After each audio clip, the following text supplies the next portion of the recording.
Hello दोस्तों, आज के इस वीडियो में हम जानने वाले हैं लॉ क्या है, लॉ की ज़रूरत हमें क्यों पड़ी, 1950 व इससे पहले लॉ की क्या स्थिति थी, भारत में लॉ कौन बना सकता है, वर्तमान में भारत में कितने लॉ हैं। तो नमस्कार दोस्तों, मेरा नाम है अक्षय और स्वागत है आप सभी का लॉ ऑफ नॉलेज में। तो आइए जानते हैं लॉ क्या है। दिन में कितनी बार कोई ना कोई आपको ये बताता है कि आपको क्या करना है क्या नहीं।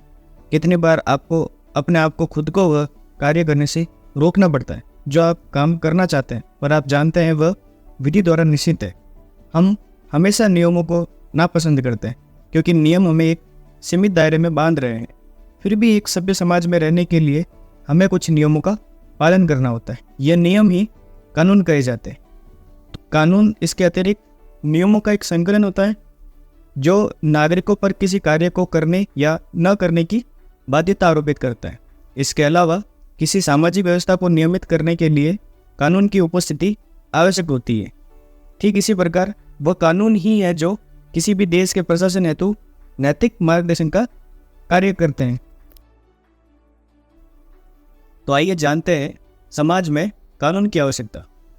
लॉ ऐसे नियम है जो समाज में रहने वाले सभी लोगों को एक साथ मानते हैं। कानून हमारी सामान्य जीवन की रक्षा करते हैं और किसी व्यक्ति के साथ अन्य लोगों द्वारा या किसी संगठन द्वारा या सरकार द्वारा दुर्व्यवहार किया जाता है तो उस व्यक्ति के अधिकारों की रक्षा करता है। ओलिवर वेंडल होम्स का एक कोट है कि कानून उन परिस्थितियों का विवरण है जिनमें न्यायालयों के माध्यम से सार्वजनिक बल का प्रयोग किया जाएगा। तो आइए कानून की आवश्यकता को कुछ पॉइंट्स के द्वारा समझते हैं। कानून समाज के मापदंडों के अनुसार लोगों के व्यवहार को नियंत्रित करने के लिए महत्वपूर्ण है। दूसरा, कानून अपराधियों द्वारा समाज और अन्य लोगों के खिलाफ किए गए नुकसान को संतुलित करने में मदद करते हैं। तीसरा, समाज की संरचना एवं रिश्तों में महत्वपूर्ण भूमिका निभाई व आगे भी निभाता रहेगा। चौथा, कमजोर व असहाय लोगों के लिए सुरक्षा व उपाय उपलब्ध करवाता है। पांचवा, असामान्य परिस्थिति में रहने वाले व्यक्तियों के लिए सम्मानजनक अस्तित्व का प्रावधान करना, ये सारी कानून की आवश्यकताएं हैं। तो आइए जानते हैं 1947 व उससे पहले लॉ की क्या स्थिति थी। इसको हम 4 पार्ट में डिवाइड करते हैं। पहला, एंशिएंट इंडिया। दूसरा, मेडिवल इंडिया। तीसरा, ब्रिटिश पीरियड इन इंडिया। और चौथा, इंडिपेंडेंट इंडिया। आज के इस वीडियो में हम ब्रिटिश पीरियड इन इंडिया व इंडिपेंडेंट इंडिया के समय लॉ की क्या स्थिति थी वह जानते हैं। तो आइए देखते हैं। British period in India. British period की शुरुआत पालसी की लड़ाई भारत में ब्रिटिश राज की स्थापना में निर्णायक बिंदु थी।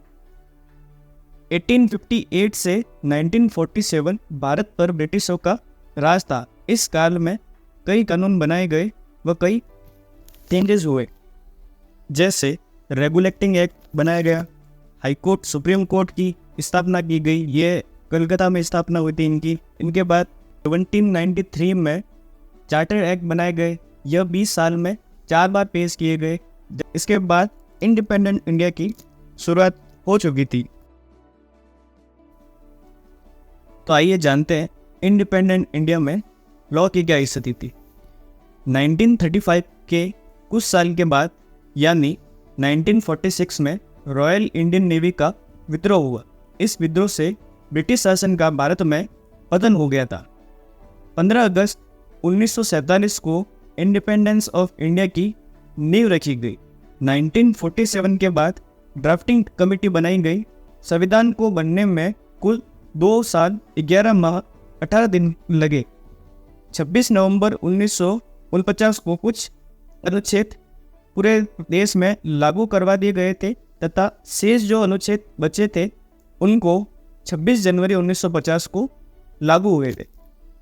इसके अलावा 22 जुलाई 1947 को हमने राष्ट्रीय ध्वज को अपनाया था तथा 24 जनवरी 1950 को राष्ट्रीय गान अपनाया था। भारत में कानून कौन बना सकता है?